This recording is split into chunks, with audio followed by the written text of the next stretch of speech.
It's like, it's just lazy. I think that's the problem. It's just lazy. I don't like laziness. What's up? I'm sitting on the floor today because I don't know why. I wanted to make kind of a controversial video, and I'm not going to be naming any names or calling out any channels, but I just had to make this video because I'm kind of upset. The thing that I have a problem with, and the thing that I'm upset about, are Instagram photographers calling everything they do street photography. Any picture they take that remotely is located on or near a sidewalk all of a sudden is called street photography, and that really makes me upset.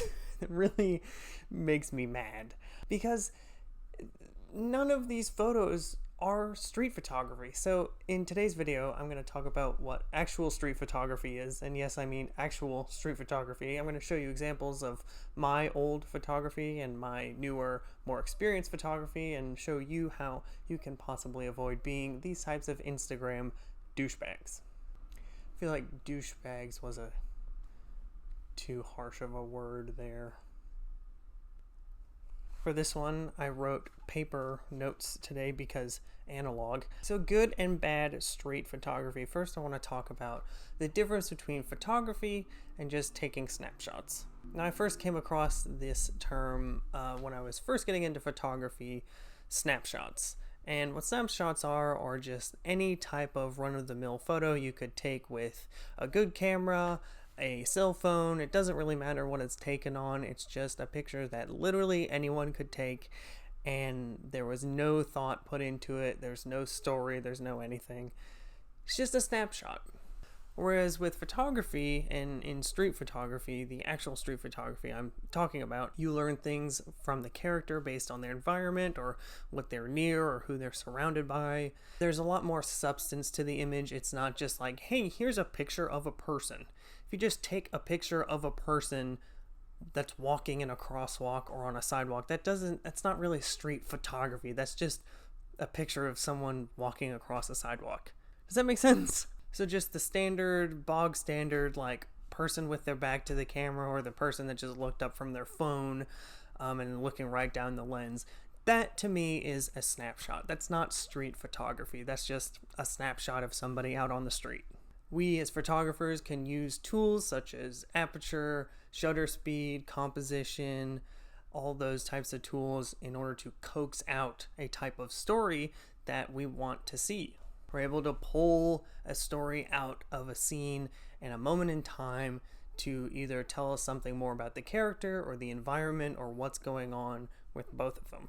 That, in my opinion, is what street photography is. A real street photographer tells stories about people either in urban or remote environments. It doesn't really matter. It doesn't have to be in a city to be street photography, but in order to be classified as street photography, it has to be telling a story.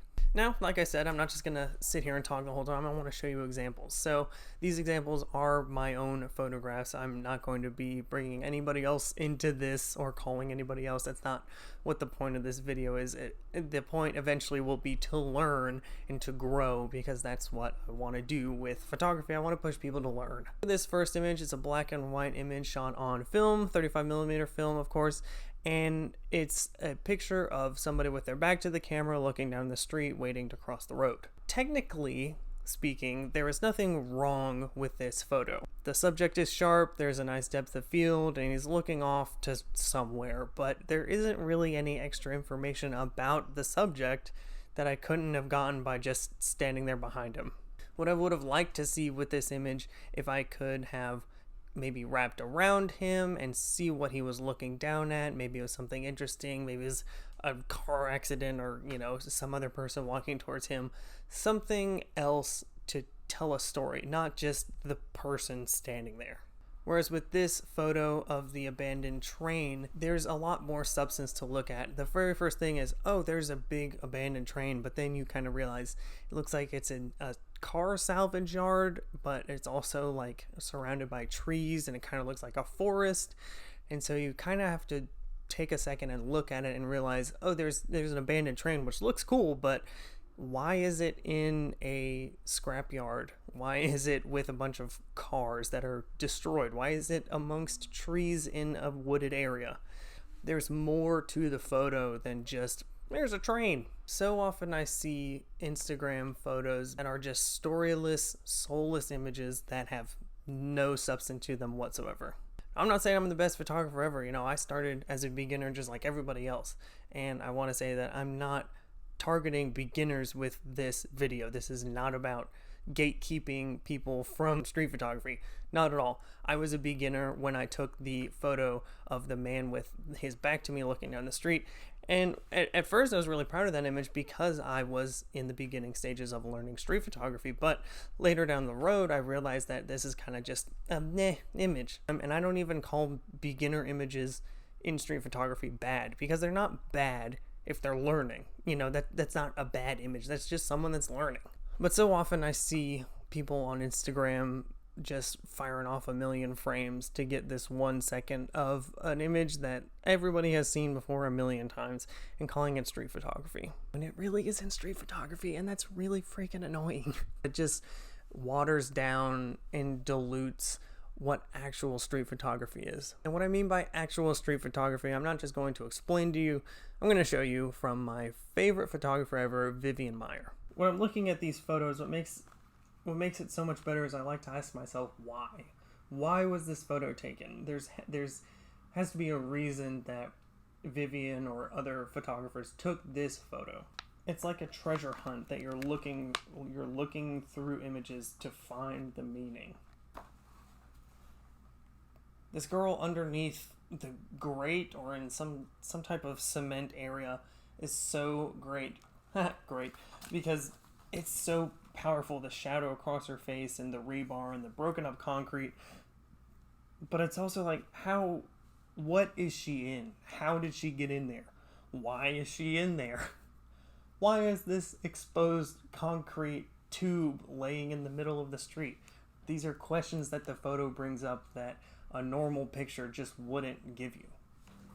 This one is nice. It has it's a newspaper front cover, but it's not only a newspaper front cover, it's politically motivated, and you realize that there's a huge stack of the newspapers. But then after you look at it for a second, you kind of realize, oh, they're all in the trash. I wonder why they're in the trash. That's the type of deeper meaning that we're looking for. They're in a trash can. Why are they in a trash can? I guess they didn't like those political candidates. This one is interesting. It's not only an interesting scene with the child shining the shoes of an adult, but it's also really telling of the times that this was.